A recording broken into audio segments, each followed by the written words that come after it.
My first time commentating here, and it's not the first time I've commentated this week at Bahrain. It's my second time, and I've also had 3 Bahrain races so far. 2 of them are for commentary, including now, and 1 of them was for racing. But I didn't learn anything because I crashed out in the race, unfortunately, which was a shame to see because I practiced quite a lot for this race. But this race track can be punishing for drivers if you do not get it correct, because it's very hard around here. The corners are very technical around here, so you just gotta watch out on the entry and the exit. So you just need to be quite wary, but you need to take it as fast as you can, but also you just need to watch out as well. So yeah, so we are in Q1 then, so all people need to do is get inside the top 15 and you're sorted.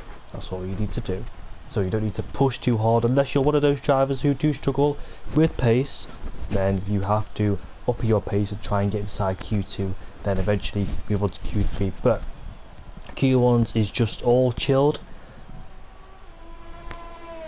We'll find out who's on the track, shall we, instead of looking at the pit lane. So let me go to my information feed and find out who's on a lap time. As we see Harvey then coming down into turn 1 on the approach into turn 2. Let me just turn down my mic.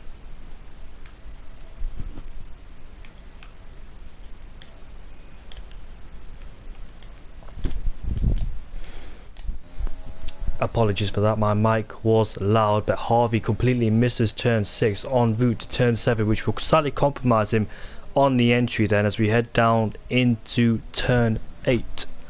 Went a bit wide through there, so he didn't really find the timing he wanted to, but this is only Q1, so he's still got plenty of time to make up on this lap. Has Harvey.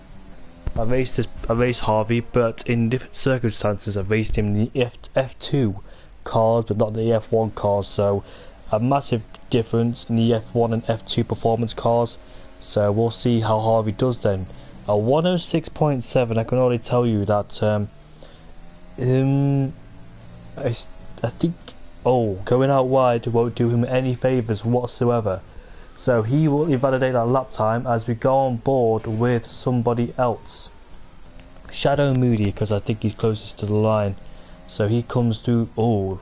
He messes up his entry en route to turn 12. A 106.7, the same as Harvey. So I can already tell you that both of those drivers have already copped up their lap down at turn 12. But this time Shadow Moody did not invalidate it, unlike Harvey. Harvey, I think, is in the pits. No, he's not, he stayed out there. So he crosses the line and he goes up into second place. Who's first? Kenny is first with a 127.0, 1.4 seconds quicker than Shadow Moody. Big Balls have got into second place with a 127.0. That's very close between the two. 1200 separates first and second, as we can see a car go straight on because it's allowing other drivers to, as Doss goes 5th fastest with a 128.5.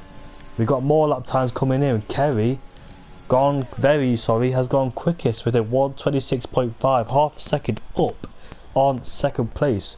So showing some good pace so far is Kerry.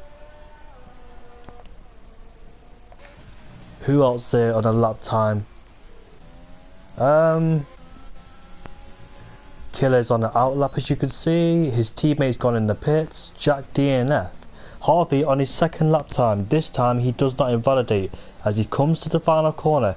Where can Harvey go in the charts? It's a 128.5. That lap time needs improving, Harvey, because it's quite a large margin away from where he needs to be. So he just needs to improve that lap time to ensure his safety.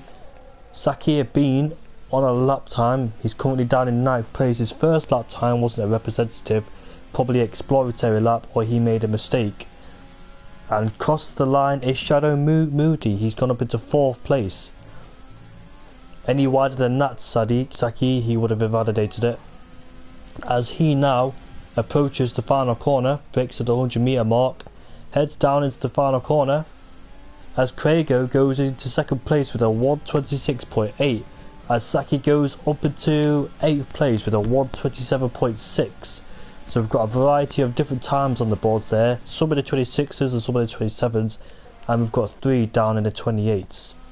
My best lap times are 1:24.8, as Killer has invalidated this and next lap, and he decides not to go into the pits at the very last moment. I know that feeling when you validate both laps, next and this and next, is very annoying, but I think he should have gone to the pits, because he could have wasted a lot of tyre wear by staying out there.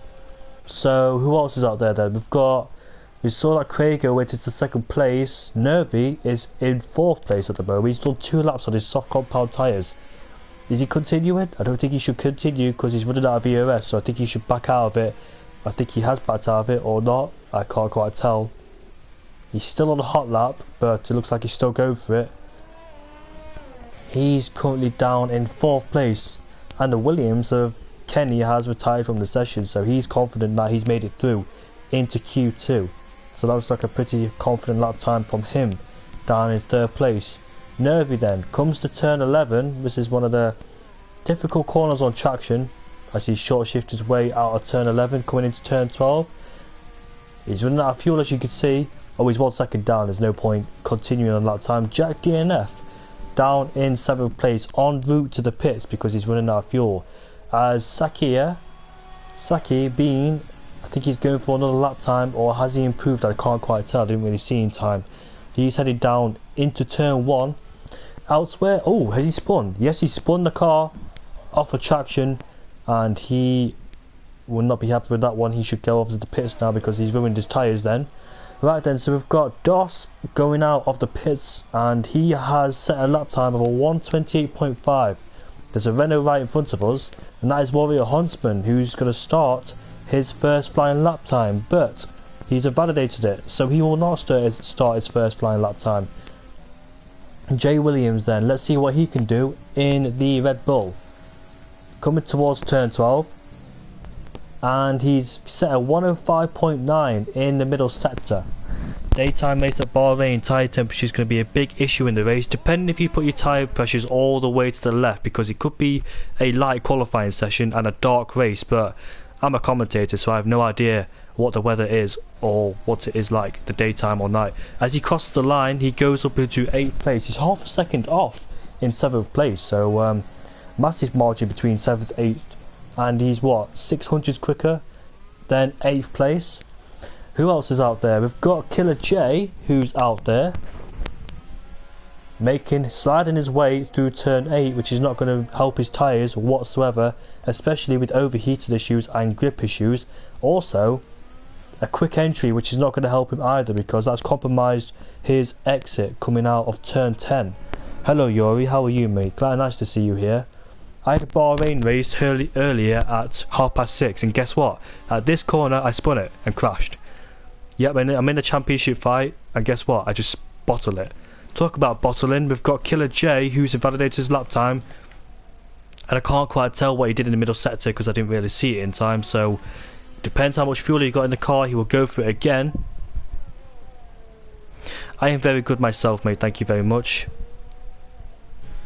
Will he come to the pits? No, he won't. He crosses the line, and it's a 1:28.9. He did keep pushing, and that 28.9 would have put him in 15th place where he is right now. Warrior Huntsman, who we saw spin on his previous lap down at turn 1, this time seems to get away with it. As you could see, he's drained a lot of ERS. That tells me he kept it on the first lap. What he should have done is turned it off instead of keeping it on. What about Jay Hartnell? Jay Hartnell making his way through turn 3. We'll keep an eye on Warrior Huntsman to see what he does, but you can see on the graphics on the left hand side, quite a few people have gone for a lot of laps, telling me they're trying to get a feel for the track. In Q3 it's usually 1 lap, and these tyres will only do 1 lap. They can do more obviously, but you know what I'm talking about in terms of the best lap time. They will only do 1 lap. Doing 2 laps on these soft tyres are not ideal and not preferable if you want to go for the absolute perfect lap time. As Warrior Huntsman then, he comes across the line. Where can he go? On his second attempt he goes into 12th place, so he needs to go on a brand new set of softs and go for it again, because he might be on the verge of getting knocked out. Ferrari comes across the line, into turn 1 he goes, and I think he's not on a lap because he's turned off his ERS. So Harvey then, who's set at 28.5, needs improving. He heads down into turn 1. Gone deep into turn 1. Do you know what? He's gone deeper than as expected, because he didn't have the run coming into turn 2. So he had a poor exit coming out of turn 3 then. So he went deep into turn 1, compromised his entry and exit for turn 2. And what's this first sector like going to be for Harvey? Not a good one. It's 1/10 down, so Harvey, if he can find more time in the middle and third sector, not making any mistakes, he might find himself into Q2. But at the moment, he is one of the drivers that will get knocked out into Q2. Yeah, I don't like daytime races in Bahrain. Looks weird. The last time we had a daytime race in Bahrain was 2013, and Sebastian Vettel won that.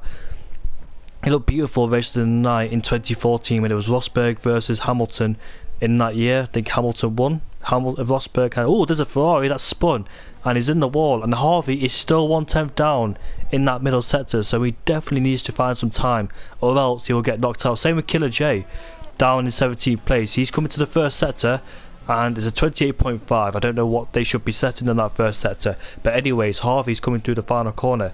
Let's see where Harvey can go as he comes across the line. He has not improved, so he needs to go to the pits and change his tyres, otherwise he'll get knocked out of Q1.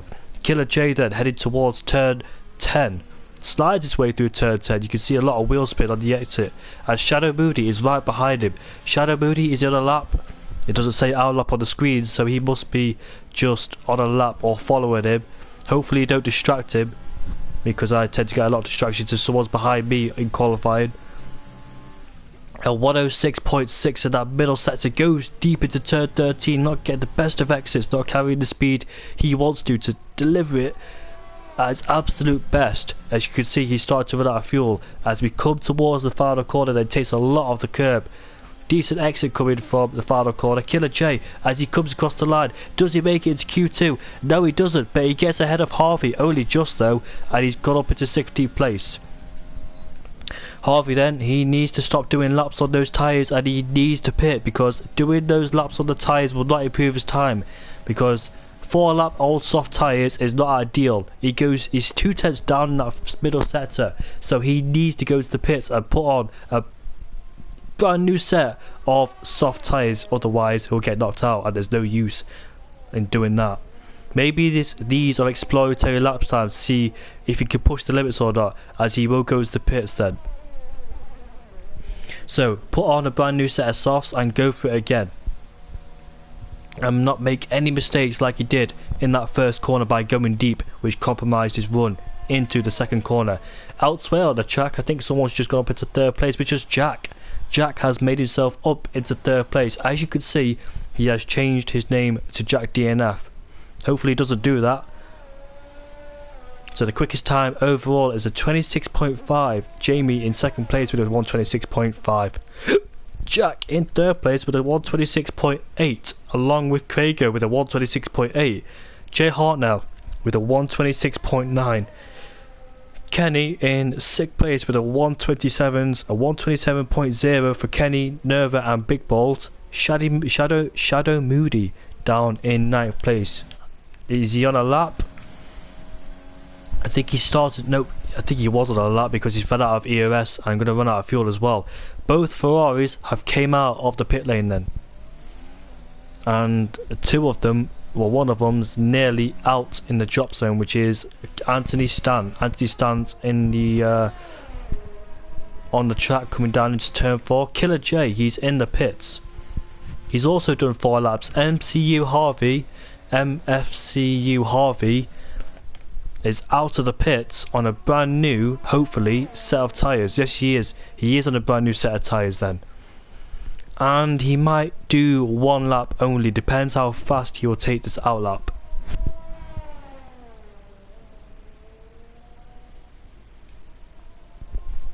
Hopefully we'll get some tyre temperatures, which should be easier around this track, because tyre temperatures is the massive factor which affects everyone's performances, because it's a difficult track and there's a lot of left-handers, right-handers to go through. Overheated tyres will be a problem, depends what the tyre pressures are like. I had no overheating problems before, but I was stuck in dirty air, so my engine was overheating quite a lot. And my old soft tyres were dying rather significantly, and that's when I spun. So Harvey then, he can always back out of it if he wants to, and go for the second run if he makes a mistake. There's 1 minute 40 on the clock, so we'll have enough time, but whatever he does on his lap time, if he does make a mistake on his lap time, he doesn't want to like wait around because he's only got a few seconds in hand if he does make a mistake.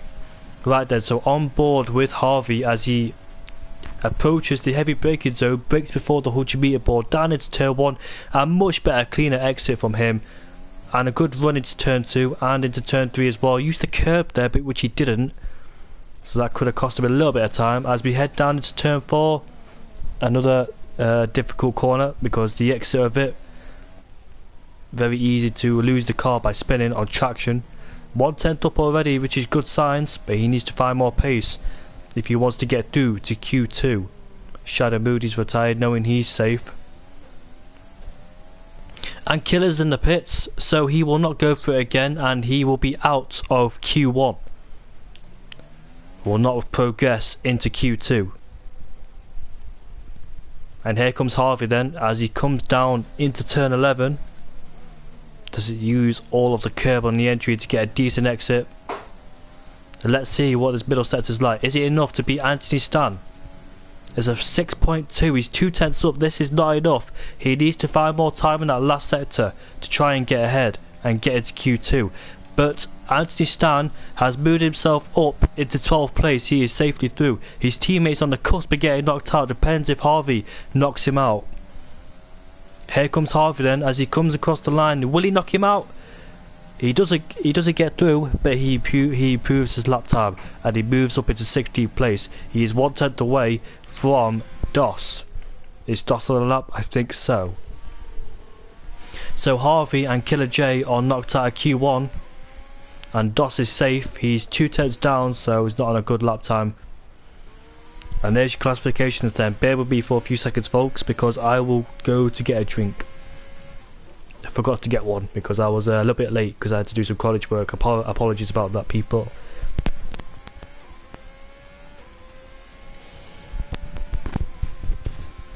It's my second time this week commentating for a Bahrain race, so I exactly know what to do around here. I've done Bahrain 3 times, 2 of them for commentating and 1 of them for racing.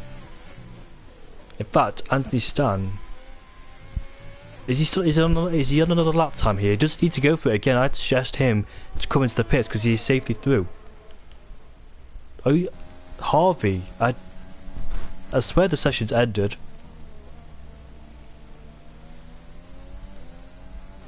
For sure that Harvey has been knocked, Kayla J has been knocked out. So Harvey then comes to the final corner. Can he improve? That's a bit weird because I swear the session ended. Will he improve? He comes across the line. He improves slightly, but it's not enough to get into Q2. Good attempt, Harvey, but not enough, mate. So I will go get the drink, as Ginger says, don't forget the drink. Soft, hard, soft, anyone who is watching. Yep, the strategy for me is mediums to hards because my setup is a killer on tyres.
So I got told that Harvey made it past the line and just in time. Yeah, I did say he had some seconds to spare, didn't I, before he started his last flying lap. So Harvey managed to do 2 laps. He was very close to the time, but unfortunately he did not make it through. I was a bit confused how he did another lap. I thought it was that glitch, but that glitch only happens when you came out of the pits. It doesn't happen if you're on the track already. Got my glass of water, so everything should be good. Bahrain at night, medium, hard 1000%, but daytime tyre temps will be ridiculous. Yeah, I don't particularly fancy racing in daytime myself. So, as you can see, Renault's on the medium compound tyres. Let's see what the tyres people have gone for. Right then, so we've got a mixture of mediums and softs then, so this should be interesting. It'll spice up Q2 even more with the different tyre strategies going on here. You can see a lot of cars are in the first sector, aren't they? They need to space themselves out, make sure they don't get distracted or catch up to one another. So who should we go on board with first then? We'll go on board with Shadow Moody, he's further down in the queue. That Renault, where's the Renault? There he is. He's on the medium compound tyres, so he's opted, but it's early parts of Q2, you never know, he could do an exploratory or banker lap time on those mediums and go to the softs at the very end. Same with the soft guys as well, you never know, they could do, preferably you only want to use one set of tyres in Q2 to save them for Q3. Mediums won't matter too much because you don't use them in Q3 at all. Alright then, so Saki Bean then headed towards the final corner. Let's see what the number 22 driver can do on those medium compound tyres. I don't like the daytime myself around Bahrain, but we just got to deal with it. There's a Ferrari headed out of the pit lane, but he gets nicely out the way as we head down into turn 1 then. Tight apex through there. On entry for turn 2, a bit of wheel spin coming out of turn 1, but that won't matter too much.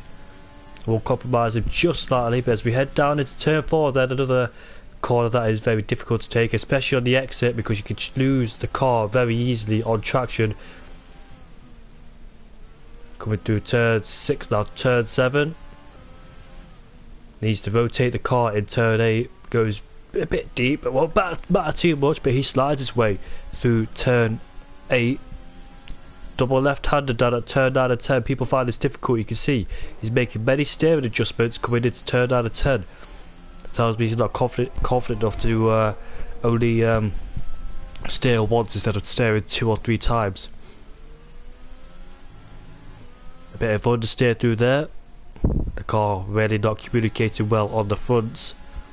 There's a 1.6.4 in that middle sector from Saki Bean. But this will be not an invalidation, interestingly. Commonly, people who go out there tend to get invalidation, but this guy got away with it. As we go through the final corner then, if that was me, I'd probably get invalidation straight up. This game hates me. As we come to the line then, with a 28.2 as the first lap time, his Renault teammates in the middle sector. Someone else is going to cross the line, and Red Bull is going to cross the line. Where can he go? He goes up to provisional, which is a 127.0, followed by Anthony Stan, followed by Big Balls. Big Balls has gone up into first place with a 126.7, 3/10 clear of Jay Williams.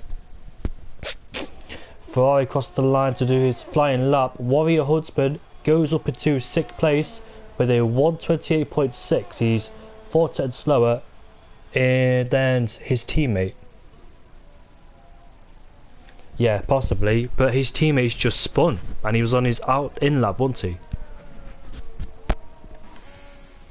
So the top 4 are on the soft compound tyres. Jay Hartnell crossed the line with a 131.1, definitely a mistake from him, as Jay Williams, who was it who just crossed the line then? It was a Williams, wasn't it? It was Kenny.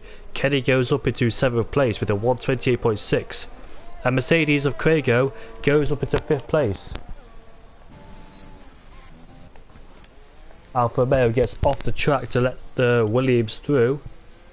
I believe that Williams just crossed the line to go up into 9th place. There's a bit of massive improvements from people as Nevi goes into 2nd place with a 126.8. He's a tenth slower than Big Balls in first place. Shadow Moody goes into first place with a 126.7, only 5 thousandths quicker than second place. He's a very close ties between these guys. Sadistic King also on the soft compound tyres. We've got a bit of traffic ahead of us, but I don't think that'll affect him too much depending what they're doing. But he's not on a flying lap, he's on his out lap. Or is he on his out lap? Because it says he's on a time lap. Anyway, he crossed the line with a 130.0, but that was his... What's he doing? He's not turned on his ERS, so I wonder what Jamie's up to. Jack DNF is out there on the track coming through turn 11. You can see a lot of people going out wide at the exit of turn 11 using the outside curb. It's a 106.7 from the Welshman. Makes his way on the back straight, as I usually call it. Coming to the final corner, brakes at the 100-metre board. On the power we go, and it's just a drag race down to the line. And where can Jack place his racing point? Comes across the line and he goes up into 12th place ahead of Jamie in 13th place.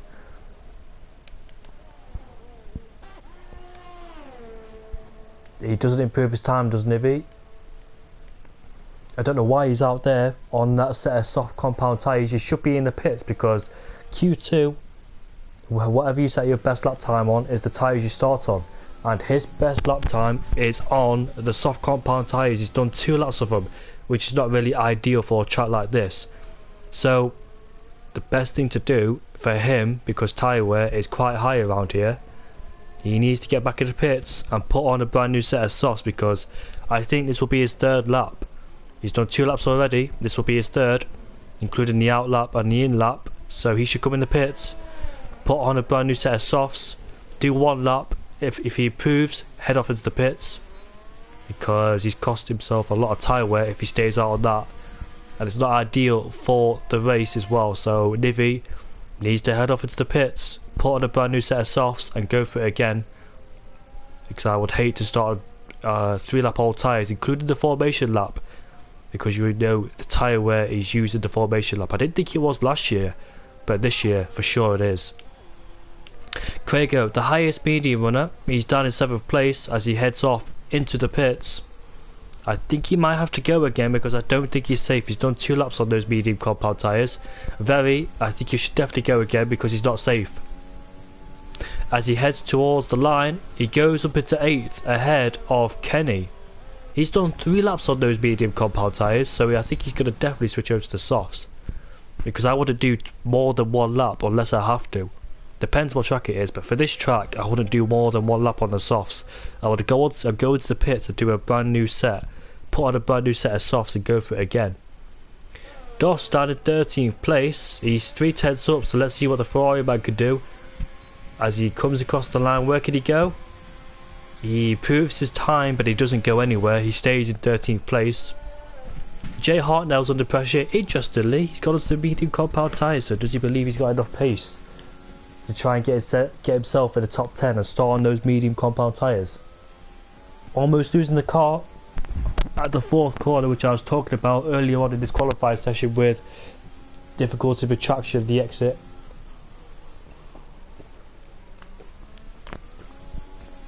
Same again, he slides his way coming out of turn 8, which won't do his tyres any favours, especially with the temperatures as well. I think he might be getting on the power a bit too early for the car's liking.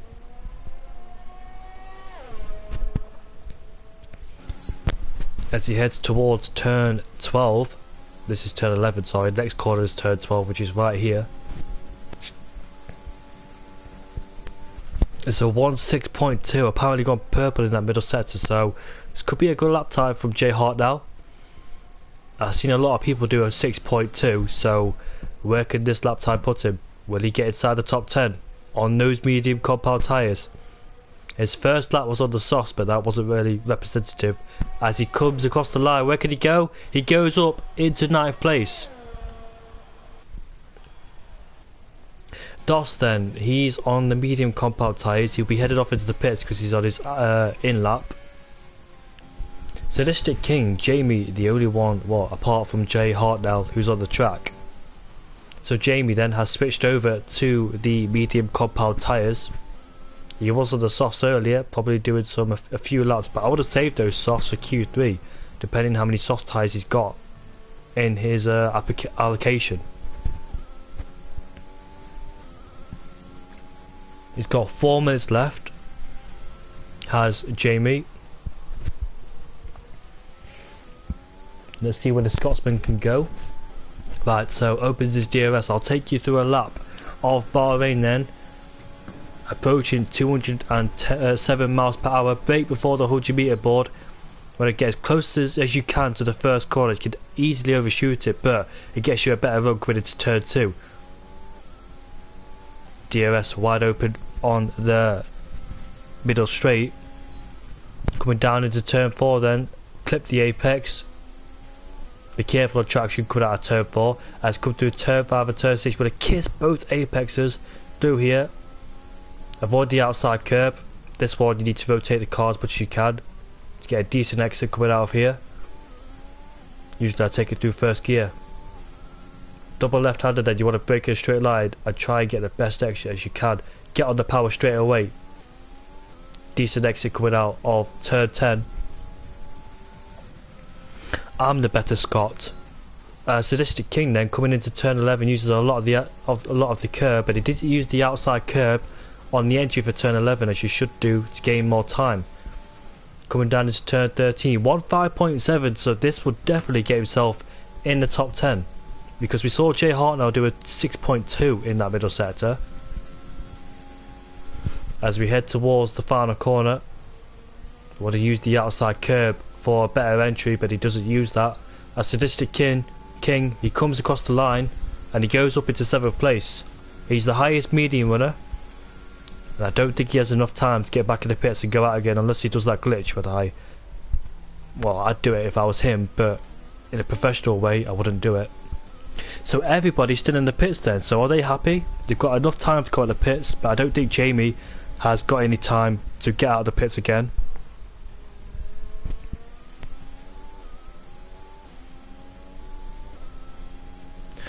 Nobody's coming out of the pits except Kenny, so we'll go aboard with Kenny then, and he is in the other Williams and he's on the soft compound tyres. So what did he do his best lap time on? He did his best lap time on the medium, so he switched over to the soft, so I don't think he was had enough pace to try and get himself in the top 10 on those medium compound tyres then. So this will be his last attempt to try and get inside in Q3 if he can. We've also got Jay Hartnell, who switched over to the softs after setting his best lap time on the medium compound tyres, so like Kenny, didn't have enough pace to try and get himself in the top 10 on those medium compound tyres. Jack DNF on a brand new set of softs. No, on the medium compound tyres, so I think he's got more pace than he had on those softs. So that soft was a banker run then.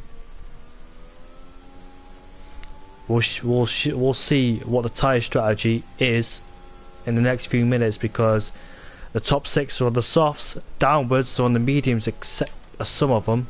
So Jay Hartnell and Kenny. Craigo staying in the pits, and that's it for Craigo.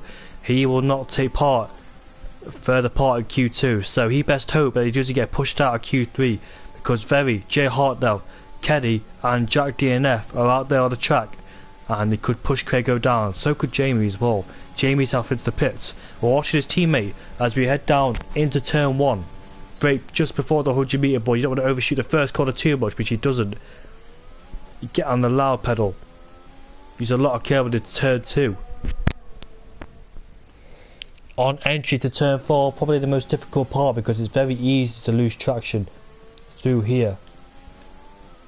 Where is it? There we go. Let's get the telemetry up. I didn't know why I turned it off. Uses a lot of curve on the edges to turn 6, when I only kiss the apex into turn 6. Coming into turn 8, stays in 2nd gear, doesn't use the extra rotation. Coming through turn 9 and turn 10. Not a bad entry at all from Kenny. Got a decent exit as well. As now we head through turn 11, this is just a simple corner. Yes, he uses the outside curb. So he was listening to me. He used the outside curb. He probably gained a lot of time by doing that. A 5.0, that's 7 tenths up on what Jamie did on those medium compound tyres. So this will definitely put himself in the top 5, continue with his pace, maybe the top 3. As he heads towards the final corner then. Not a bad exit or a bad entry from Kenny. Nice and tidy in the exit. As he heads towards the line, where can he go? And it's pole, it's a 126.4. So I did predict the top 3, but he's actually gone pole. Well, provisional shall I say. So the next guys to cross the line is Very. The Racing Point has headed off into the pits, and that is Jack. So he will be knocked out of Q3.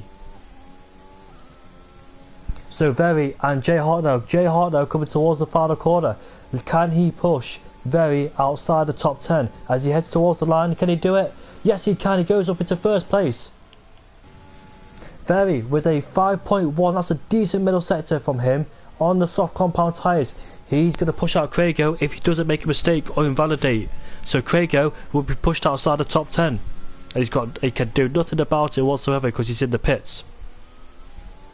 As long as he doesn't mess up that final corner, which he didn't. He could have took a lot more speed and a better line through there, but anyways, he goes up into third place and he pushes Craigo outside the top 10. And that is Q2 done for you. So, Craigo, Saki, Warrior Huntsman, Jack DNF and DOS have all been knocked out of Q3, sorry.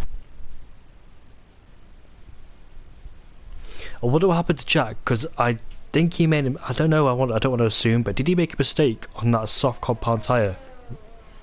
He did switch over to the softs, but he could have made a slight mistake. Or did he want to start on the medium compound tyres and avoid the soft tyres for the race? Who knows, but nobody in that top 10 except Jamie. Yeah, Jamie actually got himself into Q2 on the medium compound tyres. Jamie is right as well because look at that. They're separated by 200s is Sadistic King and Craigo.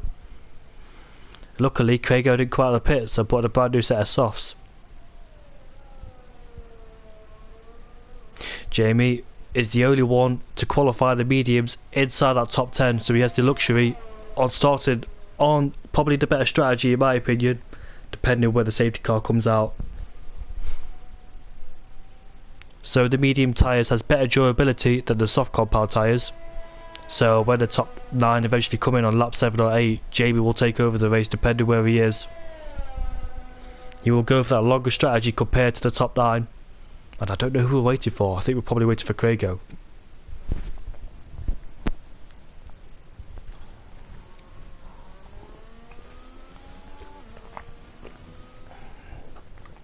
Any news on what happened to Jack? Did he make a mistake on that soft compound tyre? He actually says he was on the softs. I mean, oh, he went on the medium compound tyres, so did he want to not start on the mediums? Oh, I don't know what happened to him.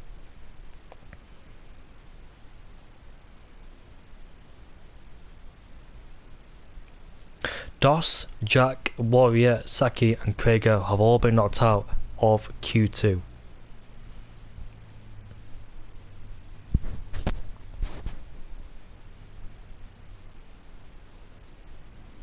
As we progress on to Q3, who will take pole position? I actually don't know, to be honest with you, because there's been a mixture in Q1 and Q2. I wasn't really paying attention who was in first place in Q2. I was focused on the guys outside the top 10. That's what I usually do in Q1 because I always focus on the guys outside the top 10. But as we move on to Q3 then, who will take pole?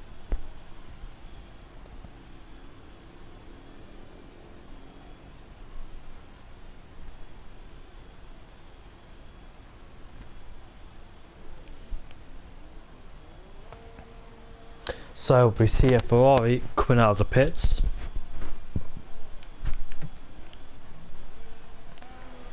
It is Anthony Stan who comes out of the pits first.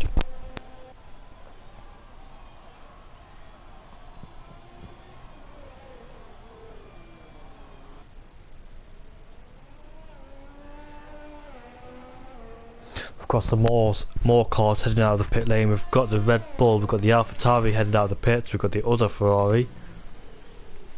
The big balls coming out of the pits. Is he in the Alpha? No, yes he is in the Alpha. I got a bit confused because they're both the same colour on the left hand side of the screen, so I just got a bit confused. So yeah, it's one Ferrari and one Alfa Romeo. We've got an AlphaTauri headed out of the pits. We've got both AlphaTauris out of the pits. We've already, never mind qualifying, we've already got the win. So Ginger has skipped qualifying and moved on to the race. He says Sadistic King for the win, I say. Kenny second and Big Balls third.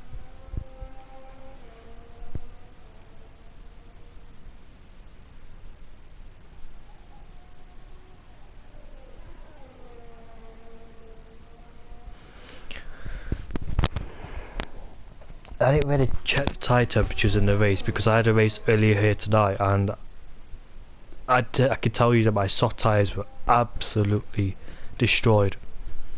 I had no grip on them and it was only lap 4. Anyways, enough of that, enough of me. Let's go aboard with Adjistan then on his first run in Q3, headed down into the heavy braking zone and down at turn 1, brake before the 100-metre board. Decent exit from him as he heads towards turn 2. He avoids that outside curb into turn 3. En route to turn 4, breaking the 100-metre board, clip the apex. A 28.1 in that first sector from Anthony Stan. Coming into turn 8 then, all about the exit. Now you need to set yourself up for 9, 10 and 11. All you got to do is just break in a straight line through here to avoid locking up. I don't know if anybody is using no ABS.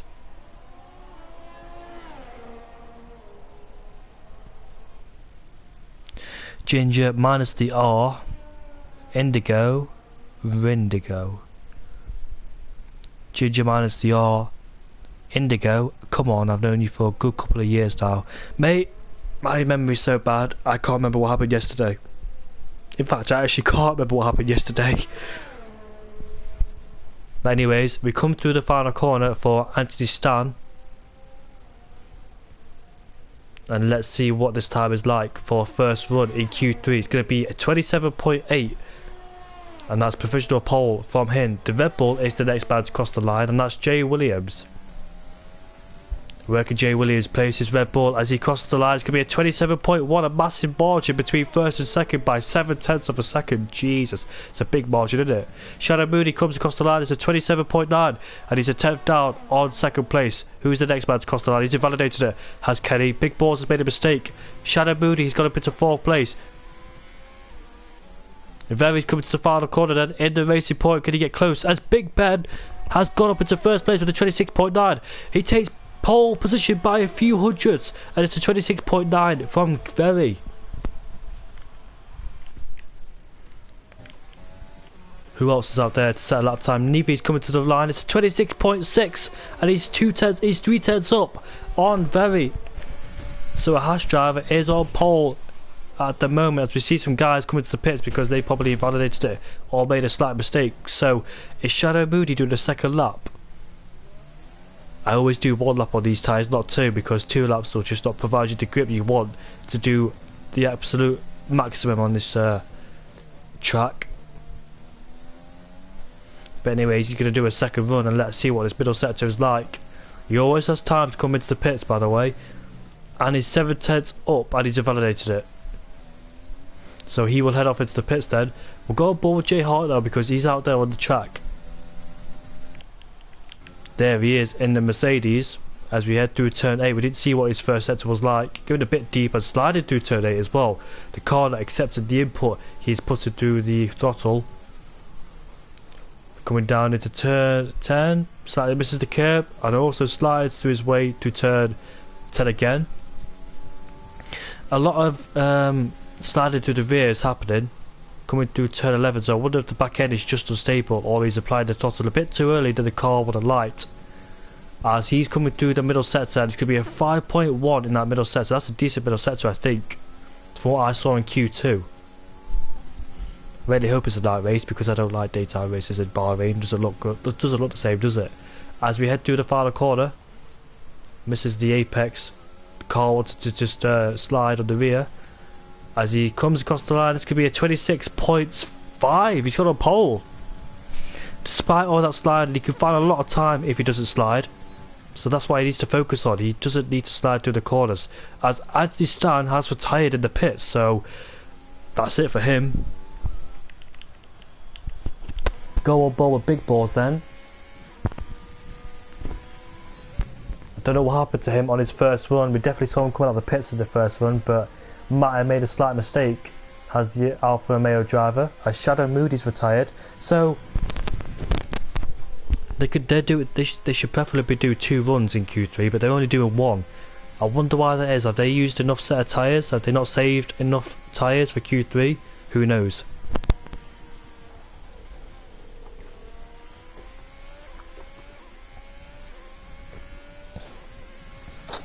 Big balls then, as he comes across the line, start his second flying lap with the 5-minute mark to go.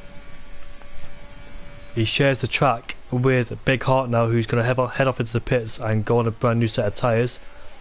Decent entry and exit on turn 1 and turn 2. Best I've seen so far. As we now head to turn 4, breaking at the 100-metre mark. Be careful of the traction and don't go too wide because you will invalidate your lap time. It's a 27.8 in that first sector from Big Balls. Not too bad. As now we head through turn 8, all about rotating your car. As soon as the car straightened up, get on the loud pedal and make your way down into turn 9 and turn 10. The double left-hander, break in a straight line, bring the car in, get on the loud pedals as soon as the car straightens up with DRS wide open. As now we head through turn 11. This is where I spawned in my other race because I lost traction. Now through here, turn 13, but no, he's invalidated it, and it's a 1.4.8. And this would have put him on pole, because Big Heart now did a 5.1. So Big Balls, if he didn't invalidate it, he could have been on pole. So I think he might come to the pits at the end of this lap, which he does. Yes, he does. That's a real shame. I know what it feels like when you did everything perfect, but when it comes to the last sector, you mess it up. So who else is out there? We've got Jay Williams on his outlap. We've got Sadistic King on his outlap. Who's closest? I think Sadistic King. Who's closest to the line? Out of the 3 that's on their outlap.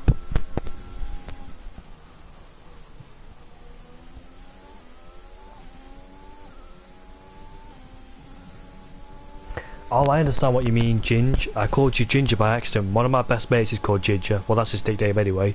Sorry about that, Ginge. As we now do head to turn 1. And interestingly, I've seen nobody go through first gear because back in the 2019 game, we all went to first gear to get the extra rotation. We had to double short shift into 3rd gear to make sure we get traction and the best exit we could, but nobody's using first gear. In the professional esports, I got told to use first gear, and I have been doing in turn 1 and turn 8, which is right now. Turn 8, take it through the first gear to get the extra rotation.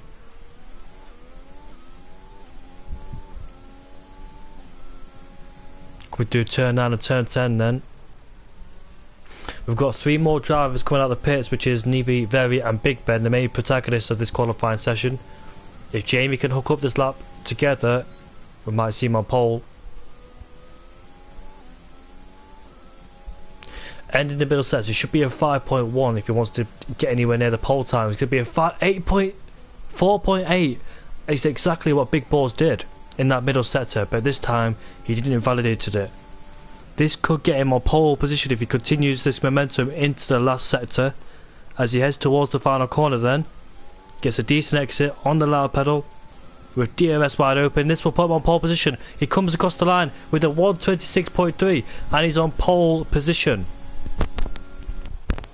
Elsewhere we've got Nivea on the track with a 27.7 in the first sector.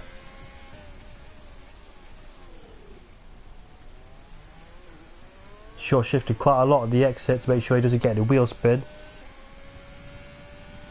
And we cross the line goes Jay Williams. He goes up into 4th place with a 126.7. Right then, let's see what Nivy can do in the middle sector. He's 2/10 down on what Jamie did in that middle sector, so he needs to find more time if he wants to be put on pole position then, does Nivy. Nivy heads towards the final corner. Let's see what he can do. He needs to find 2 extra tenths or more if he wants to be put on pole. Gets on the grass, which will lose him speed. He comes across the line. He gets on pole! He's found that time in that middle sector. He lost 2/10 in that middle sector, but he's gained it despite going on the grass. He's beaten by 2,000s. Hello Dylan, mate. How are you, mate? Nice to see you here. He's beaten by 2,000s. How on earth did he manage to find that time in that middle sector? Unless Jamie made a mistake in that middle sector, because he did take it slowly in that final corner. Very 4.5 in that middle sector. That's a good middle sector, but he compromised himself into turn 13. Head Hood, dankjewel. What do you? As now we come to the final corner for Very. Short shifting out the final corner to make sure he doesn't get any wheel spin. He comes across the line. Can he take pole position? Yes, he will by 25.9. He's 4/10 quicker than the Hash driver in 2nd place. That's a good lap time. Big Ben comes across the line with a 26.6 and he stays in 5th place. Big Balls is yet to cross the line. Where's Kenny? Where is he? He's through the end of the first sector. Watching some YouTube and me. I don't know what I'm doing, Dylan. I think I'm commentating, mate.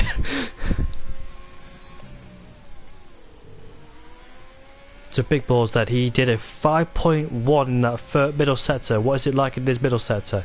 It's gonna be a 5.86. He needs to find 2 more tenths if he wants to be put on pole position. How's your day been then, Dylan? Coming through the final corner, Big Balls then short shift his way. Can he get a pole? It's going to be a 26.0. As Kenny then comes to the final corner, he's going to be the last man to stop Very if he can get a lap time. He can't do it, it's too far away. It's a 26.6, and that puts himself up into 6th place. Big Ben, where is he? He's not on a lap time. So your boy Very is on pole position by 1/10 ahead of Big Balls. Big Balls invalidated his lap time and now he's in 2nd place. Nivy in 3rd place, but Sadistic King, the only driver that's going to be in the medium tyres in this top 10, very good because I got pizza on school. But the pizza was terrible because it's from school. It's not very nice. That's Q3 sorted then, and it is Very that's on pole position by a 10th ahead of Big Balls. Nivy in 3rd place ahead of Sadistic King. Jay Hartnell in 5th place ahead of Kelly. Big Ben in 7th place ahead of Jay Williams. Anthony Stan and Shadow Moody, we only saw them do 1 lap. Sorry Decido, I'm very sorry mate. I meant to say Mean Man Moody for your information. Mean Man Moody is in 10th place from Domino's. Lucky boy, mate. I remember back in what, 2-3 years ago, I had a reward to go to Domino's. Not Domino's, it was something else. I can't remember what it was called, but it had something to do with pizza and I can't remember what it's called. Probably was Domino's. Oh, I actually can't remember. It wasn't Domino's, was it? Wasn't Pizza Hut. But anyways, forget about that. Very's on pole and he's ahead of Big Balls by 800s. Nivy's in 3rd place at the Statistic King. Jay Hartnell is further back. 3/10 is the gap between 3rd, 4th and 5th, so a bit of a margin between those two. Kenny, the American, is in 6th place ahead of Big Ben. Jay Williams, the Welshman, at 8th ahead of Anthony Stan, and Mima Moody is in 10th place. Dylan Swiss Carpenter says, how come you didn't do Div 1 tonight? Message me, mate, I'll tell you all about it. Message me on Discord.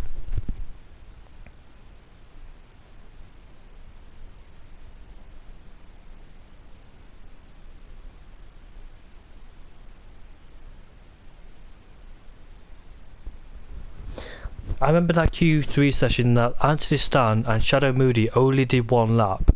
So I'm guessing they used up the tyres in Q1 and Q2, so they didn't have enough tyres to go for 2 runs, so that's my guess. They retired very early in Q3. Tells me they only had 1 set of tyres they could go on.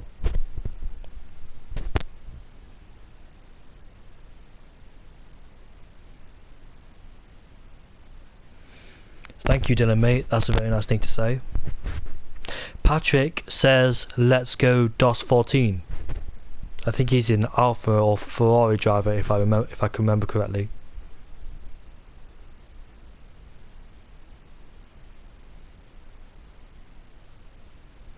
Dylan, mate, you're making me blush. Thank you very much.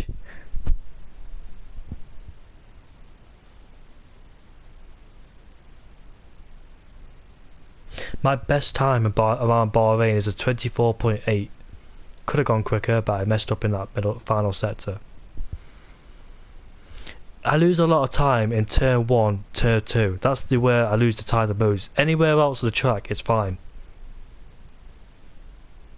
I will reply to you after this race, Dylan, mate. But thank you for your concern. Thanks, Dylan, mate. Oh, no formation lap. It's lights out and away we go then. And it might have caught some people out. I don't know if formation lap is on, but side by side, as we head down into turn 1, then Nivi outbreaks himself and he goes deep into the first corner. That's allowed Big Balls to get through, but it gets down the inside of him. And Nivi's got a 3-second time penalty already. It's not even in the first sector yet. As the William goes side by side with that's Jamie on the medium compound tyres, goes around the outside of the Haas driver. That's completely caught me out because I thought there was a formation lap, but there's multiple things going down in the midfield there. We've got some cars sorted themselves out as a clean first lap, but I got caught out by myself because there was no formation lap. Probably helped on the tyre wear. But anyway, Saki has got past Shadow Mooney. There's contact at the back of the field, and that's a Red Bull who has spun himself around. Where is he? That's Harvey who has spun and hit the wall. Very leads by 6/10 ahead of Big Boss. 6/10 further ahead is Sadistic King, who's on the medium compound tyres. He looks in good shape and form on those mediums, the highest medium runner so far. Behind him, he's got a couple of soft drivers behind, so he might struggle, as Nivi has drained his EOS already on the first lap. Nice to see you, mate. How are you? I am good, thank you, Nova. Nice to see you too. How are you? So Jamie then, he might be under pressure from the guys behind, depending how well he could do on those medium compound tyres at the early stage of this race. The top two, Big Balls and Very, go on to lap 2, and they're separated by 6/10 of a second, crucially outside the 1 second DRS range behind Jamie in 3rd place. J Hart now looking to get past Nivi. We saw Nivi outbreak himself into turn 1, but this time around he doesn't do it, as down the inside goes to Ferrari and Kenny, but he stays behind him into turn 1, wasn't close enough to try and make a move down into turn 1. Look at that, you can see Big Ball's getting very close to the back of Very. Any further battles going on behind will shoot. Oh, Big Ben's left. As you can see, side by side go to Ferrari, but he's lagging all over the place, and hopefully it doesn't hit him. Anthony Stan is lagging all over the place, and Craig will like it. Craig's gone wide into that corner, and Jack DNF, but he goes down the inside. The two Welshmen are fighting it out for 9th place, but Jack gets ahead of Craigo, and Big Ben's been put down the order because he left the session. I am good doing some career mode because I'm bored. As you can see, Jack DNF has got past Big Ben. Who's that? Renault gone off in the background. That's Saki Bean. He's currently under pressure from AlphaTauri right next to us, and he goes down the inside as Big Ben has rejoined the session. And DOS is behind Saki Bean as well, so he needs to keep an eye on him. As Shadow Moody's got past his teammate. Where is he? In fact, he's not. Big Ben might have spun. No, he's not. Big Ben is not here yet. But Killer J has spun through turn 12 and he's hit the wall. Or difficult to get back on the track. Jay Williams is down in 16th place, so both Red Bulls are having a horrific first lap. Already in the pits is Kenny. He's on the soft compound tyre, so I don't think they could have gone already. I know you have, Dylan, mate. I'll reply after the race. I don't want to miss anything, just in case.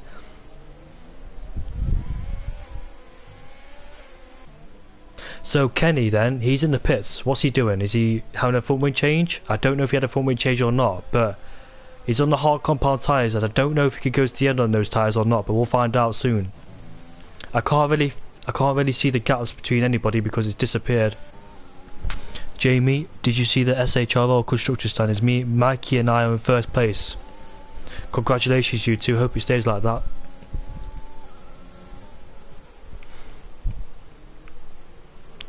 So Doss has got past Saki Bean, and Saki Bean goes off the track.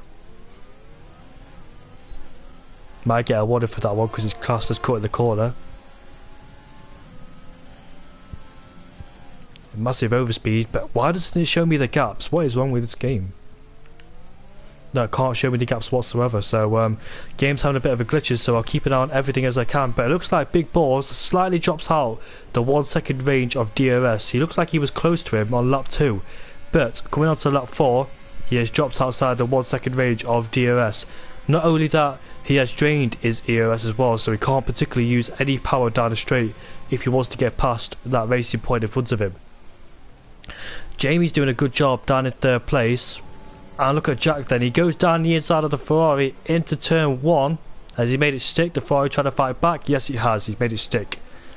And Jack's on a set of medium tyres as well, so doing the same strategy as Jamie in 3rd place. Jamie has dropped out, got ahead of that 1 second range of DRS crucially, so that Hash driver won't use his slipstream to stay with him. And crucially for him, he's also outside the 1 second DRS range of Jay Hart now. And Big Balls is inside that 1 second range of DRS as Kenny has got past Jay Williams. It looked like Jay Williams outbroke himself into turn 1. That's allowed Kenny to get back past him. Big Balls getting closer and closer to Very as Killer J has picked up a 3 second time penalty. Looks spread out from what I've seen so far. Oh, look at Craigo then. Will he go down the inside? He'll try to. The Ferrari knows he's there. He leaves him enough space as they go side by side. In a corner I wouldn't go side by side with, but he's still trying to get off the curb. And Craigo has got ahead of Anthony Stan for 7th place.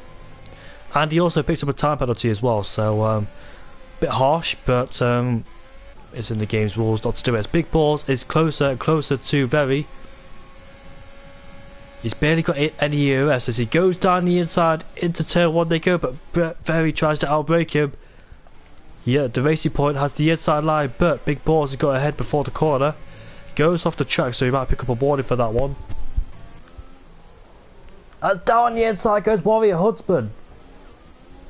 You can see he just squeezed that Anthony Stan, that allows Shadow Moody to get past him. A bit aggressive from Warrior Husband there, but he gets up into 8th place ahead of Shadow Moody and Anthony Stem. So Anthony Stem has lost 2 places in 1 corner. It looks like Big Balls is struggling a bit because he outbroke him into turn 8.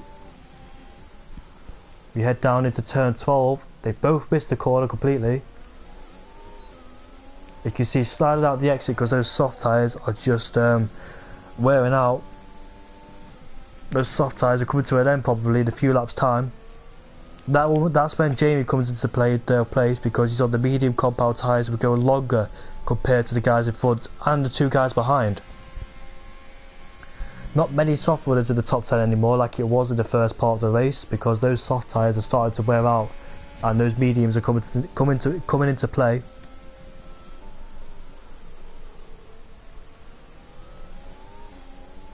As we head on to lap 6 of this race, the pit window will open in a few laps time for these drivers to come into the pits, so that's where Jamie will take over.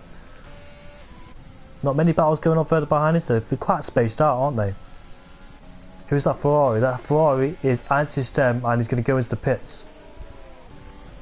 And look at Saki Bean then, on the back of the Ferrari driver of Doss. Doss got DRS off his teammate, the one that headed off into the pits. He outbreaks him into turn 1, can he get ahead of him? He has the inside line for turn 2. Oh, you can see the rear of the car sliding into turn 1. As look at that, who's that? That's Big Ben taking advantage of the Renault driver.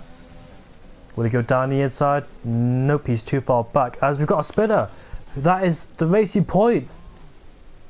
That's the main contender of this race, and he spun through turn 8. Probably through turn 7. He probably got the exit curb of turn 7 and dropped it. He's rejoined down in 5th place, and I dare say he will come into the pits at the end of this lap because his tyres will probably be destroyed, as Harvey has got a 5-second tyre penalty for speeding in the pit lane. As Harvey's retired from the session, he's given up, bless him. He's been struggling throughout this race. I'm not surprised he's given up because he was a long way back and he was struggling anyway, so good attempt, Harvey, and come back stronger next race. Jay's retired. Jay Hartnell's retired. Where's he retired? Virtual safety car has been deployed. He's dropped it in the barriers. So the virtual safety car has been deployed, and I wonder, will any of the soft runners come to the pits? Yes, he has. So a soft runner of big balls has headed off into the pits, and he'll go on to the medium compound tyre, so that's definitely a 2-stop strategy from him, as Nathan says hi in the chat. Hello, Nathan. We've got some more guys into the pits, and that is Moody and the Racing Point. They've gone onto the medium compound tyres, so it's a confirmed 2-stop because they can't go to the other. Those mediums close into turn 1. The Alfa Romeo was adhering to the pit lane rules and regulations, where the Ferrari was adhering to the virtual safety car speed limit. I thought he was going to let him go then, but there was nothing wrong with that. As Big Ben someone comes out of the pits, and that is Big Ben.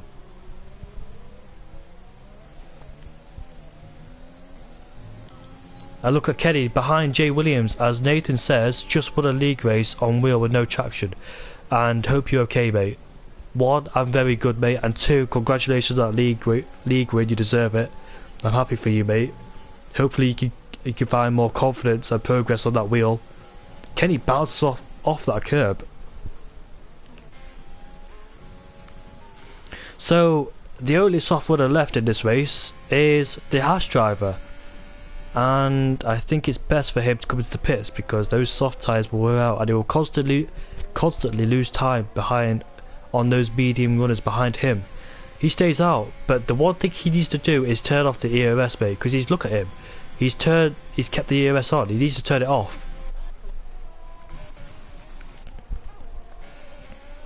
They'll get overwhelmed on the straight if he doesn't turn that ERS off because he's gotten on to use. He's run out of energy completely. Talk about running out of energy. Doss hasn't got any energy left to overtake Big Balls. Nobody on the hard compound tyres except Kenny down in 13th place. So this the other Renault is down in 8th place. Don't do that's a lot, mate. What were you? That's to be truthful, that was a disgrace. As down the inside goes Kenny on Jay Williams. Jay losing the rear coming out of turn 1, and that's allowed Big Ben to go past him. I wouldn't even say that was an optimistic move. That was just a ridiculous move from the Renault. There was no way you could get past him like that.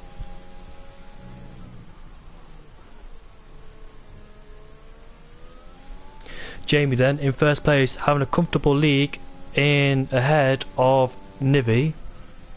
Is this Jack DNS league? I think it is. If is FTR his league, then probably. I don't know who it is.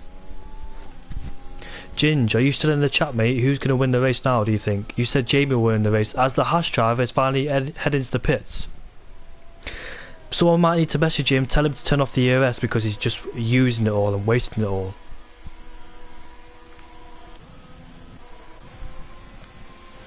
Not many fights going on, but we've got a fight for 12 players between Big Ben and Kenny. We'll go on board with that to see what's happening down there.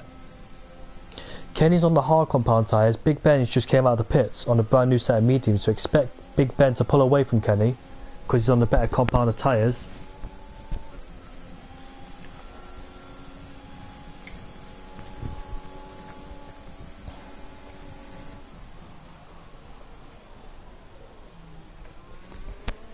One of my good mates is nicknamed Ginger. That's why I call him that.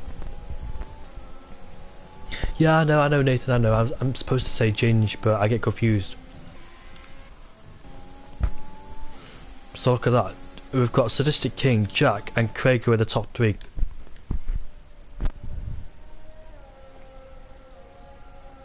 That's what I said. It wasn't even like being biased or anything. It was just the truth. Like, you can't be making overtakes like that. You got to know when to overtake and when not to overtake. You know what I mean?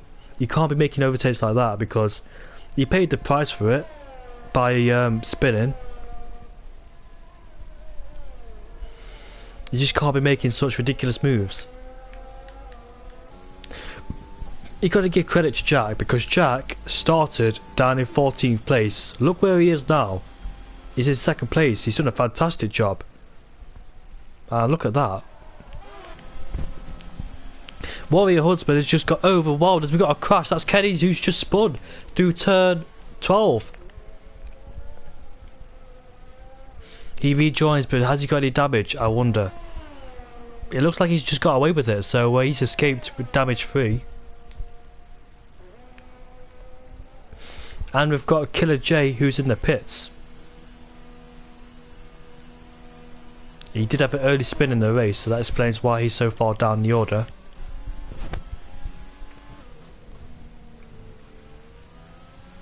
Jamie has got this in the bag. So what Jamie needs to do is not make any mistakes. He's got an 8-second lead over Jack. Further behind, he's got Craigo to contend with, and we've got another spinner somewhere. That's the Renault again. And he's dropping down into 10th place.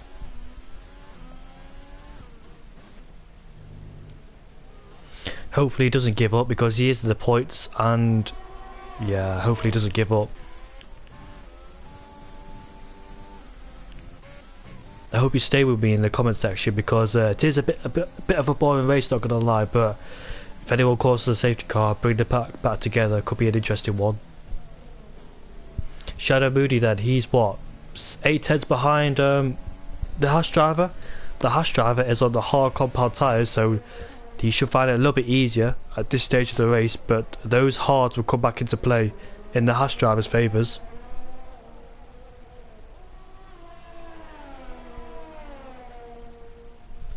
And Craigo has got himself into DRS range of Jack. Jack's falling back to Sadistic King. So go on board with that then. There's going to be a battle for 2nd place that's going to go on between Jack and Craigo. The two Welshmen going at it for 2nd place.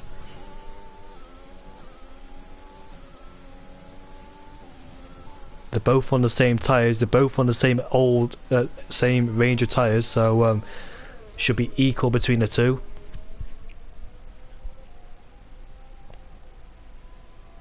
Craigo, I believe, was knocked out of the top 10. He started down in 11th place, so he's done a good job to get himself up into 3rd. I did see Craigo ride the curb a bit. I don't think he. I think he got away with it in terms of the corner cutting system.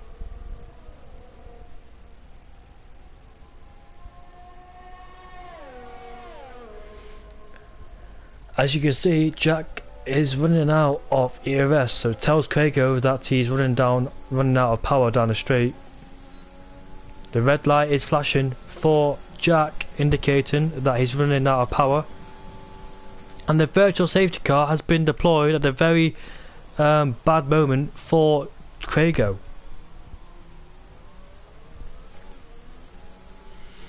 And I think that was Killer J who's retired, because you can see on the full map that someone spun. That's probably Killer J.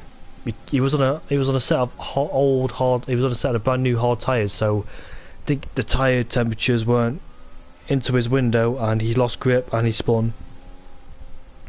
Craig might be a bit frustrated with that one because the virtual safety car came out at the wrong time because he was about to overtake Jack. It saved Jack.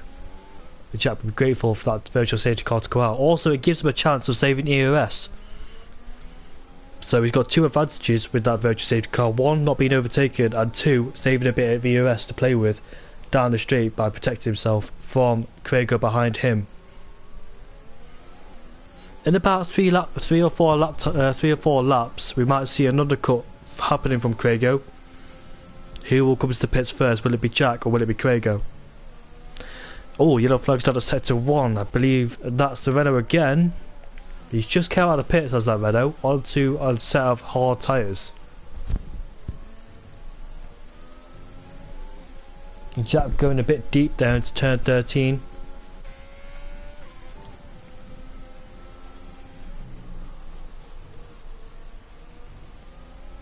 Nobody at this stage of the race is on the soft compound tyre. I think it's a good time to switch over to the hards in a few laps time. Pit window is now open. As you can see, Jack's running out of ERS. Craigo pulls out and he goes down the inside into turn 1. That's an easy move, but Jack tries to fight back. But Jack will have DRS now coming into turn 2. Needs a decent exit to set himself up into turn 3. You can see Craigo's running out of ERS as well to play with down the straight. But they're both running out of ERS. He almost hits the back of him. That was so close. Thankfully he didn't hit the back of him. That was so close for them to both causing contact with each other. Look at the way Jack's taking the corners. Looks like he's struggling just a bit on those tyres. So now Jack's been overtaken. Oh, he spun! I told you about he was struggling. Oh, he's crashed as well. I don't understand that crash because the way he spun, his front wing should have come off, not his tyres. So that's a strange crash. As the safety car has been deployed. I say that crash was a bit unfair because in reality the front wing would have definitely came off, but the tyres I don't think so. Maybe would have broken the front suspension to be fair, but it's the game, so I think the front wing should have just came off instead of the whole tyre. That's a bit unfortunate for Big Ben's got a speeding penalty for speeding on the pit lane. So this is a perfect opportunity for the medium runners to come to the pits to do their one stop and go onto the hard compound tyres. Perfect opportunity for the likes of Jamie and Craigo, who's doing the one stop only. Big Balls then, he will come to the pits to do the same thing. I think everybody will come to the pits to do the same thing except Nivy, because Nivy is on 3-lap old hards and I don't see no reason for him to pit.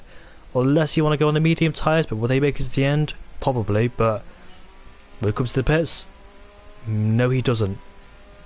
Warrior Hudspur's on the softs. I could tell you, my friend, that is the worst decision that's ever been made. And he rejoins. They go side by side into turn 1. They both got off the track together. And he's lost a place to Shadow Moody. He almost loses a place to his the Alfa Romeo driver. Talk about some action. We've got some action under the safety car here.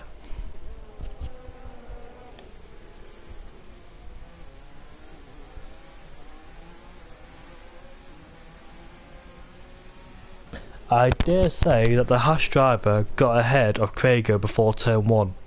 Craigo outbroke himself, pushed himself and the Haas driver off the track. So Craigo might be getting a penalty for that one. Yeah, I think Craigo could be getting a penalty his way because that was very unfair for what he did. I think he should have let the Haas driver go instead of fighting him. Shadow Moody has not pitted. He stayed out on the medium compound tyres. There's 15 laps to go.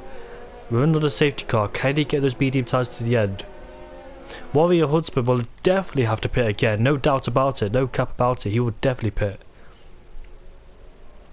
So, for making his strategy work, he needs to make his way through these guys ahead of him. Once he's done that, he needs to pull away as much as he can. Once he's done that, he needs to pit and go to a brand new set of softs or mediums and bring that gap down again. But I think in my eyes, he's done the wrong decision as Warrior Huntsman. Unless there's a safety car to save him, I don't think so. So the people that's retired is Jack DNF, living up to his name again, Killer J, Jay Hartnell, and MC Harvey. Do you think that's a good strategy, mate? Because I don't think so. Because he's definitely going to pit again. No softs won't make it to the end. Big Ben's heading off into the pits. I wonder why. Has he got front wing damage?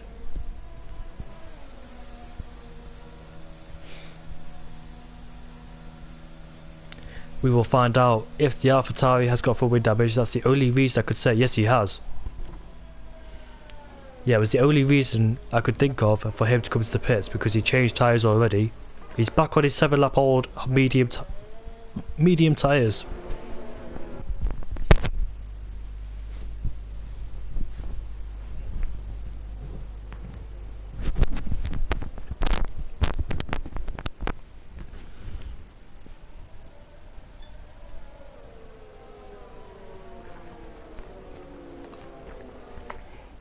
Right, so Warrior Husband then on those soft compound tyres will have to have a we'll have to have some overtaking to do, because he can't sit there in sixth place doing nothing. He needs to overtake these guys to make his strategy work. Once he's done that, he needs to pull a big gap, or a big enough gap, and once he's done that, he'll come into the pits and put a brand new set of softs and reduce that gap he made up to get back into first place. Yeah, he might be good for the fastest lap, you never know. But fastest lap will definitely go to Warrior Husband, because the top 5, 7th, 8th, 9th, 10th, 11th won't have to pit again unless they've got a big enough gap so they can pit.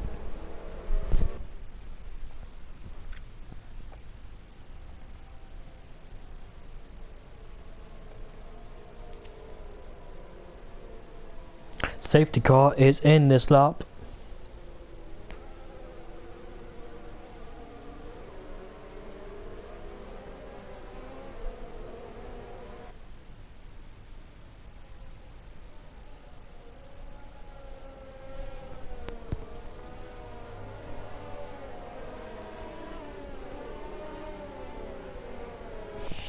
Unfortunately, Jack living up to his name, which I hope he doesn't do in the next races. I live up to my own name, Spindigo. I hate being called that, but I do it all the time. As Jamie's gone then, Craigo, they got the Shadow Moody's been napping. Look at that, there's a 1.8 second gap already to Shadow Moody to Craigo. So he's been caught napping, but look at that. Big Ball, sorry. Outbreaks the Hash driver into turn 1. Right behind him there's a soft runner. He almost loses traction. They wheel bump into turn 2. Warrior Husband takes advantage of the Hash driver. Will he take advantage of the Alfa Romeo? And the Renault has spun coming out of turn 1 and 2. He gets back on track, I think, and off he goes again. So Warrior Husband has taken advantage of those two's battles. And Shadow Moody then has been caught napping on the restart, hasn't done anyone any favours behind him. It's cost enough time between first and second, it's cost even more time. As you can see, Warrior Husband on those soft compound tyres desperately trying to get past Big Balls. Big Balls, yeah, Big Balls. Thought I said it wrong. Big Balls trying his best to defend from Warrior Huntsman. I think it'll be inevitable because he's on those soft compound tyres compared to the hards. The hards are the longest durability compared to the softs, which has the shortest durability, as Warrior Husband gets a 3-second time penalty for corner cutting. The short longevity of these tyres won't last long. Down the inside, he outbreaks himself. But Big Balls will have the slipstream, but no ERS because he's used it all in that first opening lap. But he's got ERS again. He goes alongside the Renault driver and he gets back past him. Into turn 1 they go. Big Ball stays ahead of Warrior Husband. Down the inside goes the Red Bull driver. On the Ferrari driver. Has he made it stick? Yes, no, they're side by side coming out of turn 2. They're side by side with each other on that short street. Warrior Husband stays behind Big Balls, but further behind we can see the Red Bull. Red Bull goes down the inside. Look at the Ferrari that's gone off the track. And the side by side coming out of turn 4 still. Jay Williams has the inside line for this corner, but he'll try to stick it around the outside, which has the inside line for the next. Look at the Red Bull trying to stick it around the outside. He has the inside line for this corner. The Williams trying to go down the inside as well. Kenny trying to get involved. Some good racing going on between those guys, but you can see the Ferrari of Anthony Stem, who's the one that went off the track. He clips him on the rear. Kenny trying to get a better exit quit out of turn 10 to go alongside Doss, but Doss stays ahead. The Warrior Huntsman still not got past the Alfa Romeo driver. The longer he stays behind him, the worse it is for him, because he needs to get past him now, otherwise his strategy is not working. The longer he stays behind, the more time the guys ahead will gain. Have they sorted themselves out? Yes, they have sorted themselves out, the guys in the midfield.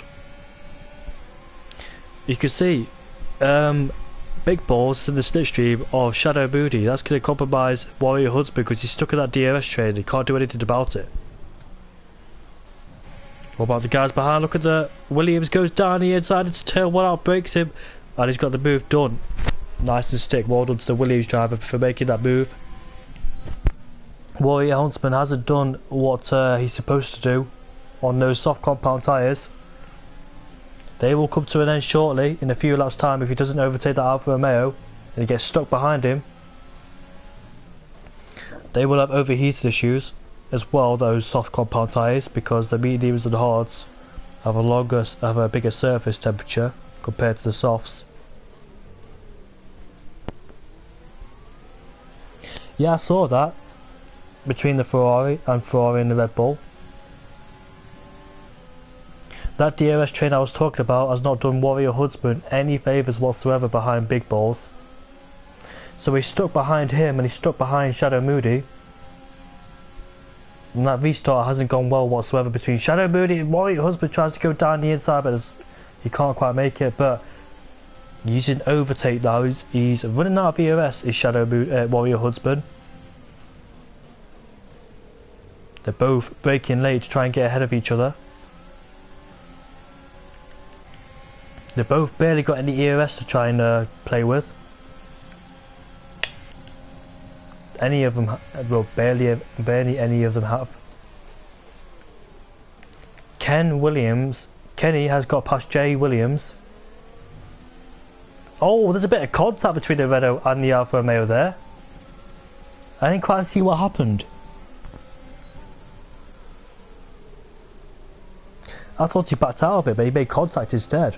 So the Renault has definitely lost his strategy now, as we've got a battle going on between the two Ferraris.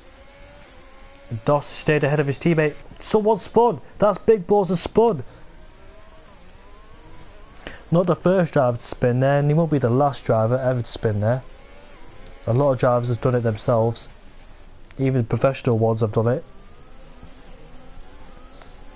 It's very frustrating, especially with the top of the field, to spin there.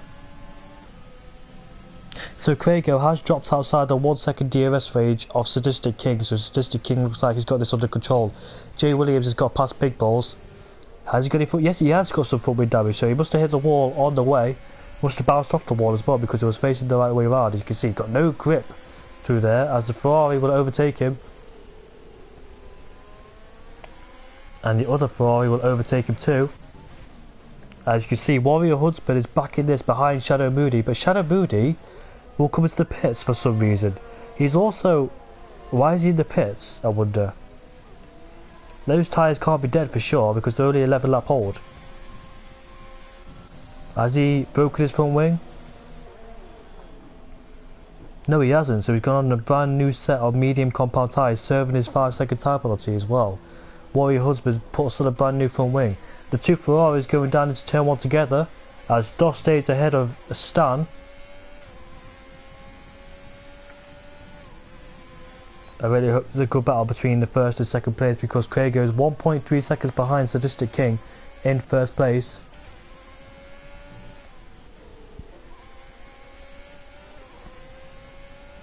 Nine laps to go of this Bahrain Grand Prix.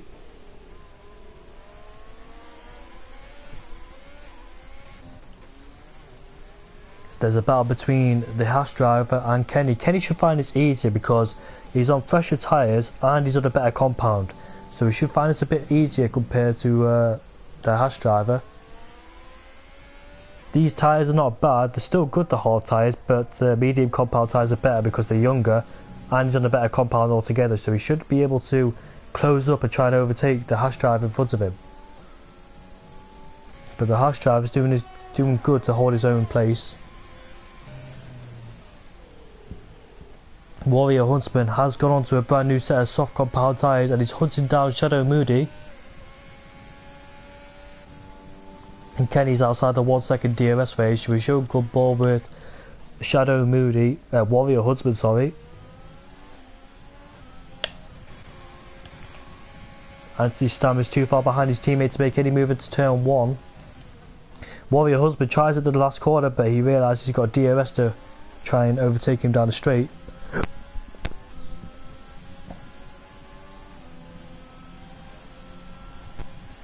Here he comes then, Warrior Huntsman, but he hasn't got the ERS to try and power his way past. And he stays behind the AlphaTauri for the moment. Could he get a better exit out of turn 2, which he does. He's right behind the AlphaTauri. Got a better straight line speed compared to him, and he goes down the inside into turn 4. Will Shadow Moody do a switch back? No, he can't. The Ferrari still pressuring his teammate. This is the battle for P7 going on between the two. And Kenny's caught up, like I said he would. Kenny right behind the Haas driver, and the Haas driver's running out of ERS as well.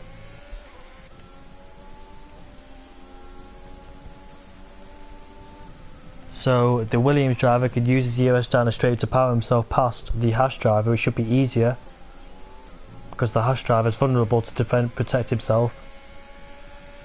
Should be an easy move, as you can see. Yep, it is an easy move, and he's straight past with no trouble whatsoever. So Kenny is up into 4th place ahead of the Haas driver. Anthony is still behind his teammate, and he's dropped even further back, like he was further back a few moments ago. Warrior Huntsman is in the wall at the last corner. He's struggling yet again, and he keeps spinning around. In fact, he set the fastest lap of the race. No, that's the wrong Renault driver, sorry. It's Saki who's just spun. Not having a good day as the Renault driver, is he? He's suffered a lot of spins in this race. I think he should be called Spindigo, not me.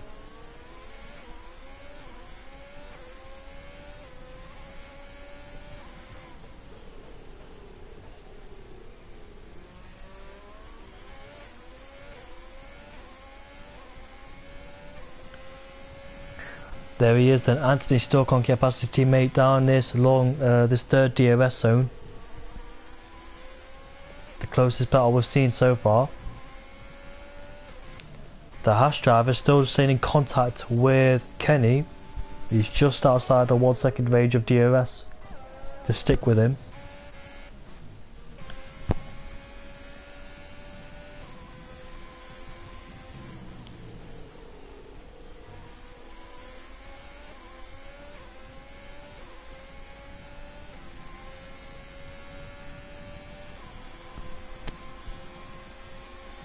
Too far back is the Ferrari driver to make a move on his teammate.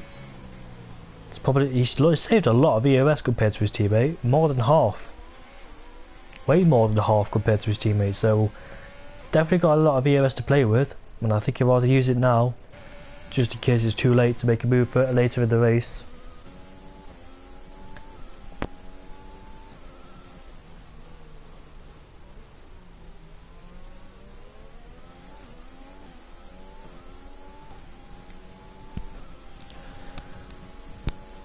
The gap between the top two has been fluctuating because it's been going up and down, but not close enough as Craigo to get inside the 1 second DRS range. So what does Craigo have to do to try and get inside that 1 second crucial range of DRS to try and pull even closer to Jamie in first? And look at the two Ferraris, they're still battling it out for 7th place.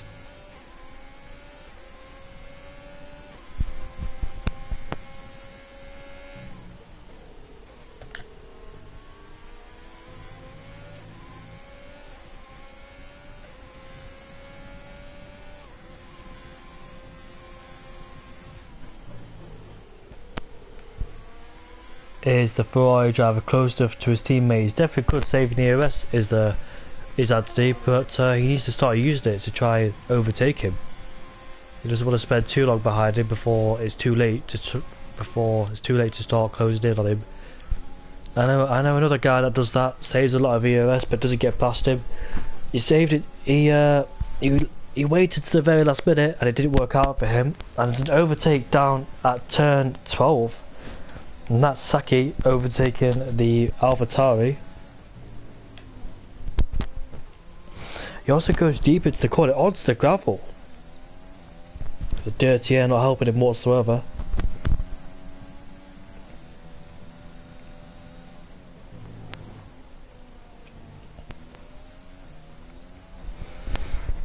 Come on, comment section, keep me entertained. We've got Craigo almost in that 1 second DRS range. He doesn't want to make too many mistakes, especially into turn 13 because he went a bit wide coming into the entry. Didn't get the best of exits either, so he lost a little bit of time compared to Sadistic King. Both roughly on the same EOS as Craigo and Sadistic King. But crucially, he's still outside that 1 second range to try and close even closer. Not much going on further behind. We've still got the Ferrari behind his teammate. Oh dear, we've got yellow flags. And that's Shadow Moody who spun in the most common place at turn 12. Has he lost his front wing? I can't really see from this camera angle. Is his front wing still attached to him? It won't even show me, for God's sake. Or it depends if he goes to the pits of this lap. No, he hasn't lost any front wing, so he could continue on his way. But crucially, Craigo is inside the 1 second range of DRS, so we might see a fight for first place going on after all. Best thing for Craigo not to do is not use his EOS. Try and save it to the very crucial moments, so we can try and get past Jamie.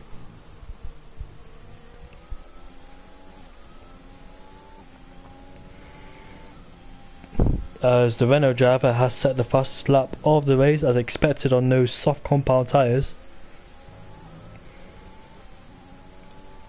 So the gap before was 1.2, 1.3 and he's now 8 tenths behind his Craigo, so Jamie might feel under pressure from Craigo behind.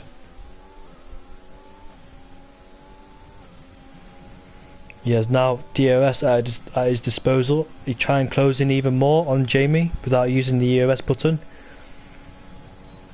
And they're 5 tenths as they come up to turn 1.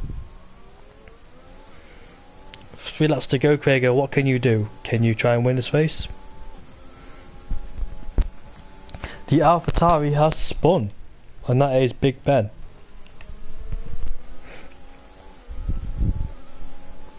Anthony is outside the DRS range of his teammate, so he needs to start using an EOS to try and close up because that's what's costing him. He's not using any extra power that he has at his disposal where his teammate doesn't.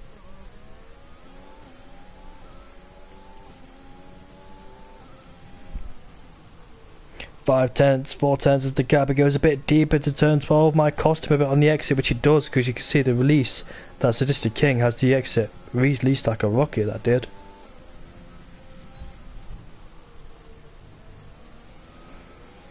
So as he starts getting closer into his dirty air, he needs to be careful not to make any mistakes. He's still in his DRS range. He needs to find a better entry to turn 13. As long as he improves his line to turn 13 is fine, but we've got another spinner. And that's probably the Renault, which it is.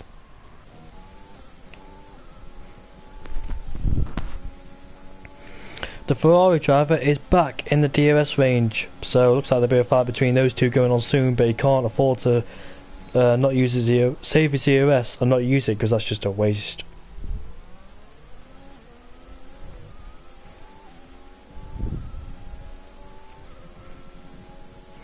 Craigo still behind Jamie in first place. When will he make his move? You can see he's got enough EOS to try and do it, but he just needs to bide his time and wait for the right opportunity to try and make a move. Look at that, he's got a much better corner speed than Jamie through turn 7. So it looks like Craigo is more confident on the throttle compared to Jamie.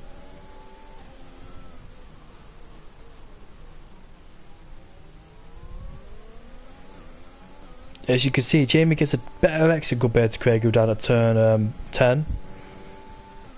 It's probably because he's not in the dirty air and he just struggles with the throttle on the exit. So Jamie's gained a few tenths on that lap compared to Craigo. And Craigo's actually dropped outside the 1 second range of DRS, but look at the fight between the two Ferraris. Where is he? Look at it, he's alongside him. Anthony has got past his teammate finally by using that EOS he has to spare. And Anthony has got past his teammate.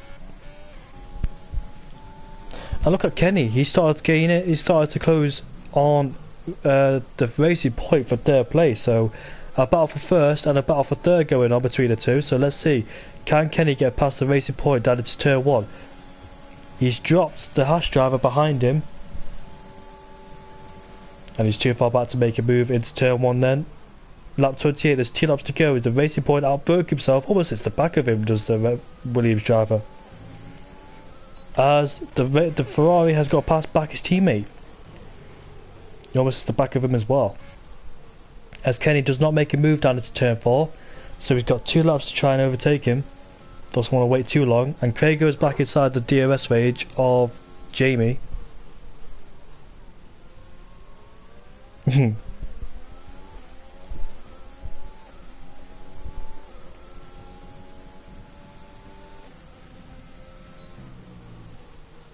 Not close enough on this occasion. Craig needs to start putting more pressure on Jamie if he wants to win this race. He needs to find a better exit and better entry actually to turn 13, which is much better than I've seen before. Kenny is still fighting for third place, and the 2 Ferraris are still going at it down at 7th place. The Mercedes driver, this is probably his big chance to try and overtake Jamie because he's much closer than he's been close before. You can see both of them are using these here as Jamie might lose the lead. Down the inside, into turn 1 goes Craig, but Jamie breaks late into turn 1 as well. Jamie has the outside line which will convert into the inside line, and Jamie stays ahead in first place, but Craig has DRS and has ERS as well to play with. As down the inside goes Craig into turn 4. Has he made the move? No, Jamie's got back ahead using the outside line, and Jamie stays ahead crucially on that last lap. Well done, Jamie. Absolutely fantastic from Jamie there for staying in first place. What about Very down in the racing point? Has he got past the Williams? No, he hasn't. But what about the Ferrari? Those two are still fighting. Anthony's still behind his teammate. He needs to use his ERS now because it is the last lap of the race. Thank you, Kieran. Thank you, mate. Kieran, it's Bahrain, mate. Probably the worst memories I've had around here.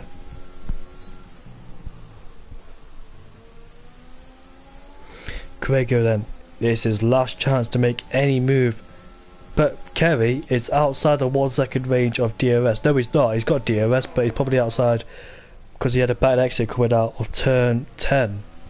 And what about the Ferrari drivers? Is he close enough? I don't think he's close enough, but he is running out of ERS.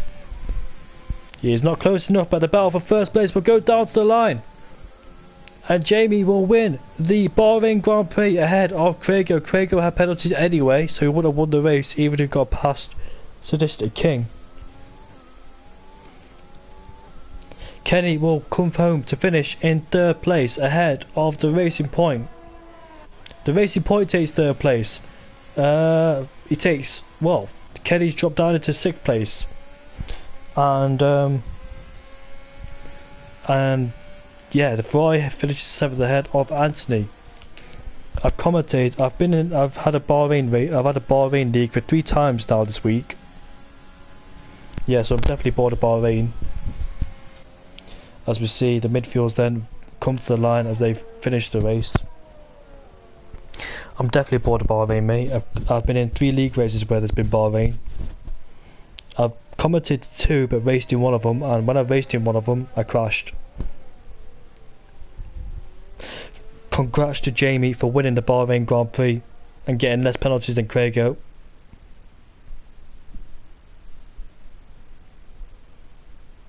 Congrats to Craig as well because he started down in 11th place and finished in 2nd. Craig had to overtake Jack to try and make his way up to Sadistic King.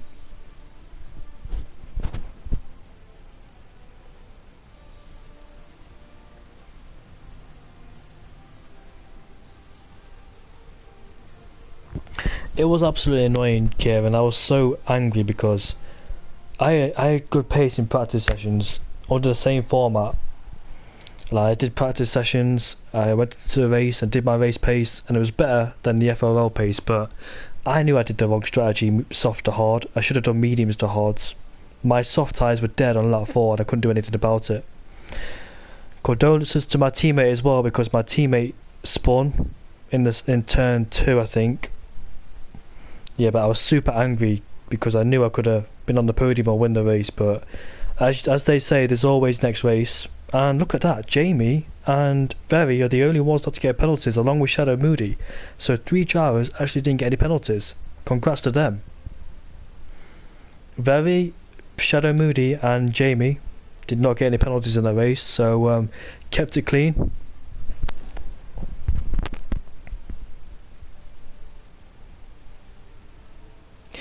I've seen a lot of people watching this race, so I want to say massive thank you for people watching this race, and the comment section has been lively in the race, so you did keep me. I wasn't even bored, so thank you for commentating and watching with me. For my first appearance in this league, FTR, Tier 2, Race 6, so I missed 5 races, but anyways. FRL ended up being a crazy race with 2 safety cars and 1 virtual safety car. Damn it, you told me this now, Kieran. You should have told me that, mate. You shouldn't have told me that. I wish you never told me that. I think I had no chance to catch it up anyways when I made that spin. You want to do interviews, mate? Up to you, my guy. After this, we're going to do some college work with my mate, because my mate's in the party with me, but he's on mute, so when I finish the stream, I'm going to talk to my mate instantly, so I can't do interviews. I'm sorry, mate. But thank you for giving me the opportunity to commentate with. It's been a pleasure commentating, and we'll see you all next race. Depends if I commentate again. I should do commentate again. So it's been a pleasure, and we'll see you all next week. Goodbye for now. Thank you for the viewers that have been watching with me. It's been a pleasure again.